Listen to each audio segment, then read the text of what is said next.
ಮೂಲಕ ಮಾನ್ಯ CM ಸರ್ಗೆ ಮತ್ತು KG ಜಾರ್ಜ್ಗೆ ನಾವು ಎಲ್ಲ ಸ್ಟೂಡೆಂಟ್ ಪರವಾಗಿ ಏನು ಮನವಿ ಮಾಡ್ಕೊತಿದ್ದೀವಿ ಅಂದರೆ, ಈ ಒಂದು ಹುದ್ದೆನ ನೀವು ಸ್ಪರ್ಧಾತ್ಮಕ ಪರೀಕ್ಷೆಯಿಂದ ರಿಕ್ರೂಟ್ಮೆಂಟ್ ಮಾಡಬೇಕು ಅಂತ ಎಲ್ಲರ ಪರವಾಗಿ ಕೇಳ್ಕೊಳ್ತೀವಿ.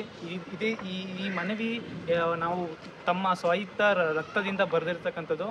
ಹೀಗೆ ನೀವು ಈ ಸ್ಪರ್ಧಾತ್ಮಕ ಪರೀಕ್ಷೆ ಮಾಡಿಲ್ಲ ಅಂದರೆ ನಾವೆಲ್ಲರೂ ಹೋರಾಟವನ್ನು ಮಾಡಬೇಕಾಗುತ್ತೆ. ದಯವಿಟ್ಟು ಮಾನ್ಯ ಸಿದ್ದರಾಮಯ್ಯ ಸರ್ ಇದನ್ನ ನೀವು ಕನ್ಸಿಡರ್ ಮಾಡಬೇಕು. ದಯವಿಟ್ಟು ಸ್ಪರ್ಧಾತ್ಮಕ ಪರೀಕ್ಷೆ ಮೂಲಕನೇ ನೀವು KPTCL ನೇಮಕ ಮಾಡಬೇಕು.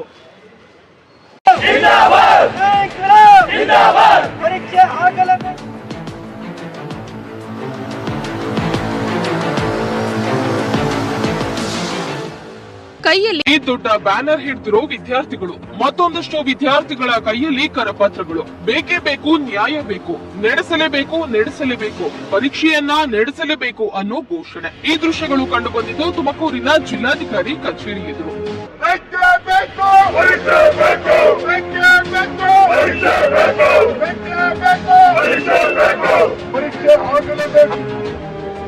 ಎಸ್, ಯಾವಾಗ್ಲೂ ಲೈಬ್ರರಿ, ಓದು, ಜಾಬ್ ಅಪ್ಲಿಕೇಶನ್ ಅಂತಲೇ ಬ್ಯುಸಿ ಇರ್ತಿದ್ದ ಒಂದಿಷ್ಟು ವಿದ್ಯಾರ್ಥಿಗಳು ಮತ್ತು ಸ್ಪರ್ಧಾತ್ಮಕ ಪರೀಕ್ಷಾರ್ಥಿಗಳು ಕೈಯಲ್ಲಿ ಕರಪತ್ರ, ಬ್ಯಾನರ್ ಹಿಡಿದು ಪ್ರತಿಭಟನೆಗಿಳಿದಿದ್ದಾರೆ. KPTCL ನ ಕಿರಿಯ ಸ್ಪೆಷಲ್ ಪರಿಚಾರಕ ಮತ್ತು ಕಿರಿಯ ಪವರ್ ಮ್ಯಾನ್ ಹುದ್ದೆಗಳಿಗೆ ಸ್ಪರ್ಧಾತ್ಮಕ ಪರೀಕ್ಷೆ ನಡೆಸುವಂತೆ ಒತ್ತಾಯಿಸಿ ಜಿಲ್ಲಾಧಿಕಾರಿ ಕಚೇರಿ ಎದುರು ಪ್ರತಿಭಟನೆಯನ್ನ ನಡೆಸಿದ್ರು. KPTCL ನಲ್ಲಿ ಪವರ್ ಮ್ಯಾನ್ ಹುದ್ದೆಗಳಿಗೆ 2975 ಹುದ್ದೆಗಳನ್ನ SSLC ಅಂಕಗಳ ಮತ್ತು ದೈಹಿಕ ಪರೀಕ್ಷೆ ಆಧಾರದ ಮೇಲೆ ನೇಮಕಾತಿ ಮಾಡಿಕೊಳ್ಳಲು ಸರ್ಕಾರ ಅಧಿಸೂಚನೆ ಹೊರಡಿಸಿದೆ. ಸ್ಪರ್ಧಾರ್ಥಿಗಳು ಇದರ ವಿರುದ್ಧ ಧ್ವನಿ ಎತ್ತುವ ಕೆಲಸ ಮಾಡ್ತಿದ್ದಾರೆ. ಈ ರೀತಿ SSLC ಅಂಕಗಳ ಆಧಾರದ ಮೇಲೆ ನೇಮಕಾತಿ ಪ್ರಕ್ರಿಯೆಯಿಂದ ಕರೋನಾ ನಂತರದ ವರ್ಷದಲ್ಲಿನ ಅಭ್ಯರ್ಥಿಗಳಿಗೆ ಹೆಚ್ಚು ಅನುಕೂಲವಾಗುತ್ತೆ. ಯಾಕಂದ್ರೆ ಕರೋನಾ ನಂತರದ ವರ್ಷಗಳಲ್ಲಿ 90% ಹೆಚ್ಚು ಅಂಕಗಳನ್ನ ಪಡೆದ ಅಭ್ಯರ್ಥಿಗಳೇ ದೊಡ್ಡ ಸಂಖ್ಯೆಯಲ್ಲಿದ್ದಾರೆ. ಇದರಿಂದ ಕರೋನಾ ಪೂರ್ವ ವರ್ಷಗಳಲ್ಲಿ SSLC ಮುಗಿಸಿದ ಅಭ್ಯರ್ಥಿಗಳಿಗೆ ಹಾಗೂ ಈಗಾಗಲೇ ಇದೇ ಹುದ್ದೆಗಳಿಗೆ ತಯಾರಿ ನಡೆಸ್ತಾ ಇರುವ ಅಭ್ಯರ್ಥಿಗಳಿಗೆ ಅನ್ಯಾಯವಾಗ್ತಾ ಇದೆ ಎಂದು ವಿದ್ಯಾರ್ಥಿಗಳು ಆಕ್ರೋಶವನ್ನ ಹೊರಹಾಕಿದ್ರು.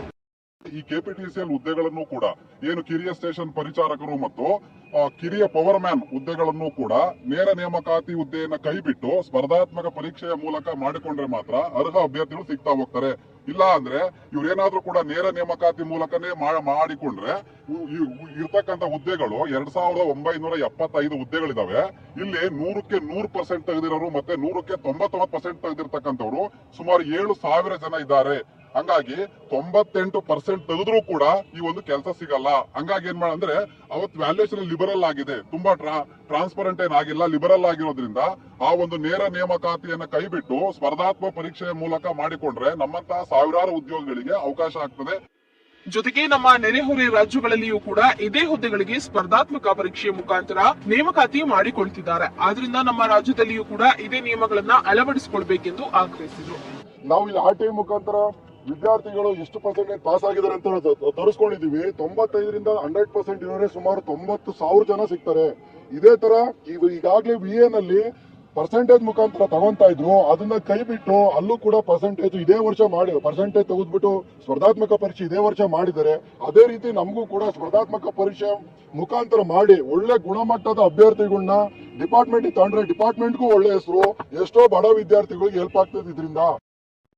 ಏನೇ ಆಗ್ಲಿ ಯಾವ